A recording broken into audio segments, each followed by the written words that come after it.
শ্রীরামকৃষ্ণদেবের সেই হুগলি জেলার মাটিতেই শ্রমিক, কৃষক, মেহনতি মানুষের, খেটে খাওয়া মানুষের পার্টি সিপিআইএমের রাজ্য সম্মেলন অনুষ্ঠিত হয়েছে। আমরা এই রাজ্য সম্মেলনের থেকেই যারা যত মত তত পথ বিশ্বাস করেন না, বিজেপি এবং টিএমসি, ভারতীয় জনতা পার্টি মোদিজি এবং টিএমসির মমতা ব্যানার্জি, যারা যত মত তত পথের আদর্শ থেকে বিচ্যুত হচ্ছেন, তাদের কাছে বার্তা দিতে চাই। শ্রীরামকৃষ্ণ দেবী বার্তা দিয়েছিলেন, তোদের চৈতন্য হোক। অভয় মামলার বিচারটি কোন জায়গায় তা জানতেই আজ দিল্লি ছুটে যাচ্ছেন অভয়ের পরিবার। ইতিমধ্যেই তারা বিমানবন্দর থেকে রওনা দিয়েছেন দিল্লির উদ্দেশ্যে, কিন্তু সকালবেলায় তাৎপর্যপূর্ণ মন্তব্য করে গিয়েছেন অভয়ের বাবা। ইচ্ছাকৃতভাবে পুলিশের লোক, পুলিশ এবং হসপিটাল করতে হবে, কারণ আমার যারা আসার খুনি তা ওই রিপোর্টের উপরে বলতেই তাদের সমস্ত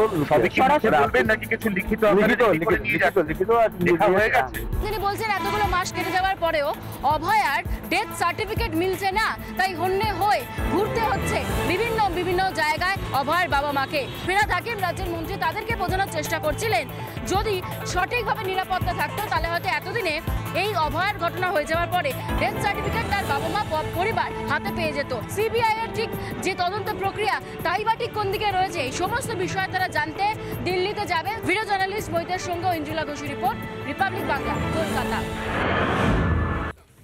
2026-এ বিধানসভা ভোটের আগে সংগঠনকে একটু ঝাঁকুনি দিতে আজ নেতাজি ইন্ডোরে মেগা বৈঠক তৃণমূলের। তার আগেই আলোচনার কেন্দ্রবিন্দুতে পোস্টার, যাতে শুধুই মমতা বন্দ্যোপাধ্যায়ের মুখ, ঠাঁই নেই, কোথাও ঠাঁই নেই অভিষেক বন্দ্যোপাধ্যায়ের।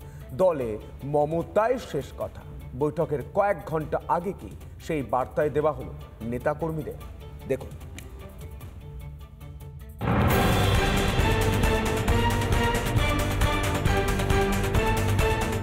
বছর ঘুরলেই আরও একটা ভোটের মুখ দেখবে বাংলা। নবান্ন দখলের সেই লড়াইয়ের আগে ঘর গোছাতে মরিয়া তৃণমূল। সেই লক্ষ্যেই বৃহস্পতিবার নেতাজি ইন্ডোরে মেগা বৈঠক ঘাসফুল শিবিরে। কিন্তু তার আগেই কি তাল কাটলো এই পোস্টারে, যেখানে রয়েছেন মমতা ব্যানার্জি, কিন্তু কোনো কোনাতে নেই দলের সেকেন্ড ইন কমান্ড। যেটা রাজনৈতিক মহলের একটা বড় অংশের পর্যবেক্ষণ, শাসক দল তৃণমূল কংগ্রেসের মধ্যের যে ফাটল, মমতা বন্দ্যোপাধ্যায় এবং অভিষেক বন্দ্যোপাধ্যায়ের মধ্যে যে ফাটল, সেই ফাটল দিনে দিনে আরো অনেকটাই চওড়া হচ্ছে। তৃণমূলের ভর কেন্দ্র কার দিকে, তা নিয়ে এই রাজনৈতিক মহলের চর্চা বহুদিনের। আদি 90-এর দ্বন্দ্ব কম দিনের নয়। এরই মধ্যে গত বছরের নভেম্বরে সাংগঠনিক স্তরে এক প্রস্থ খোল নলচে বদলেছিলেন তৃণমূল সুপ্রিমো। সেদিনই ঠাড়ে ঠোড়ে বুঝিয়ে দিয়েছিলেন, দল হোক কি প্রশাসন, শেষ কথা বলবেন তিনি। গুরুবারের গুরু বৈঠকের আগে পোস্টার দিয়ে সে কথাই যেন আরও একবার মনে করিয়ে দেওয়া হলো নেতা কর্মীদের। মমতা বন্দ্যোপাধ্যায় নিজের হাতেই তৃণমূলের রাশ ধরে রাখতে পারেন, এমন জল্পনা তৈরি হয়েছিল অনেক দিন ধরেই। এবং কার্যত এই পোস্টার, যে পোস্টার দেখা যাচ্ছে যেখানে অভিষেক বন্দ্যোপাধ্যায়ের ছবিই নেই, সেই পোস্টার আরও একবার উস্কে দিচ্ছে তৃণমূল কংগ্রেসে অভিষেক বন্দ্যোপাধ্যায়ের ভূমিকা বা গুরুত্ব নিয়ে। পোস্টার যুদ্ধ নিয়ে যখন বিস্তর জলঘোলা, তখনই প্রস্তুতি চলছে বৈঠক নিয়েও। তৃণমূল সূত্রে খবর, ভোটের কথা মাথায় রেখে তুলে ধরা হবে সরকারি সব প্রকল্পের কথা। জনসংযোগ বাড়াতে আচরণ ঠিক রাখতে হবে নেতা কর্মীদের। ঘোষণা হতে পারে একাধিক কর্মসূচির। কোন্দল রুখতে কড়া বার্তা দিতে পারেন মমতা বন্দ্যোপাধ্যায়। পিছিয়ে থাকা এলাকায় উন্নয়নে জোর দেওয়ার কথা বলতে পারেন তৃণমূল নেত্রী। দিদির হাতে তৈরি যে সংগঠন, তার দৃঢ়তা এবং গভীরতা এতই বেশি যে 48 ঘন্টার মধ্যেই এই সামগ্রিক সংগঠিত হয়ে সবাই মিলে এই অধিবেশন করতে চলেছে।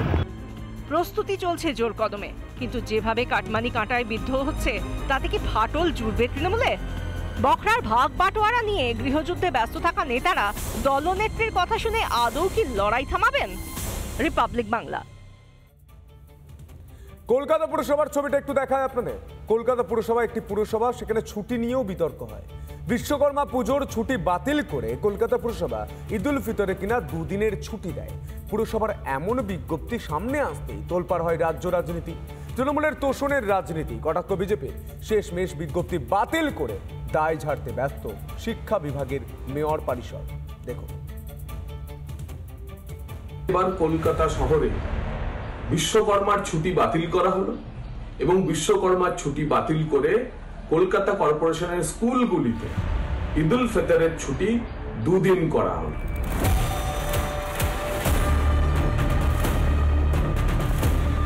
ছুটি থাকবে না বিশ্বকর্মা পুজোয়, আর ডাবল ছুটি থাকবে ঈদুল ফিতরে।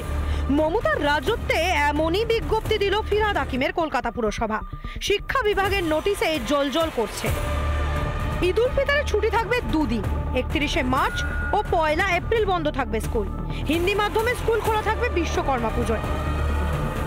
এমনই বিজ্ঞপ্তি সামনে আসতেই তৃণমূলের বিরুদ্ধে তোষণের অভিযোগ তুলে সনাতনীদের জোট বাঁধার আহ্বান জানিয়েছে বিজেপি। এই বিজ্ঞপ্তিটি প্রত্যেকটি সনাতনী বাঙালির হৃদয়ে ঘা দেবে, মনে অশান্তি সৃষ্টি করবে। সনাতনী বাঙালি ভাবুন আমরা কোন পথে চলেছি। কেন হিন্দুদের ধর্মীয় অনুষ্ঠানের ছুটিতে কোপ দিয়ে ভেট দেওয়া হলো মুসলিমদের? চাপে পড়ছে তৃণমূল, আর তারপরেই দায় ঝাড়াচ্ছে না বুলি শাসকের মুখে। এই বিজ্ঞপ্তি কলকাতা কর্পোরেশনের এডুকেশন ডিপার্টমেন্টের চিফ ম্যানেজার করেছে, যেটা ওনার এখতিয়ার বহির্ভূত কাজ করেছে।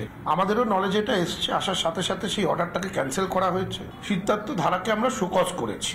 অভিপ্রেত না, একটা কমিউনালিজমকে হাওয়া দেওয়ার জন্য এইসব করা হয়েছে। যে লোকটি করেছে সে লোকটি অন্যায় করেছে, না কমিশনার জানে, না আমাদের MMIC এডুকেশন জানে, না এ জানে। এটা কনস্পিরেসি, এটা করেছে বিজেপিকে, পায়ের তলায় মাটি নেই, তাই একটা হাওয়া লাগানো।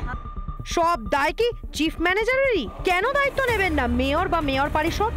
তাদের অনুমতি ছাড়া কি জারি হতে পারে বিজ্ঞপ্তি? নাকি নিজের পিঠ বাঁচাতে বলির পাঠা করা হচ্ছে অন্যকে?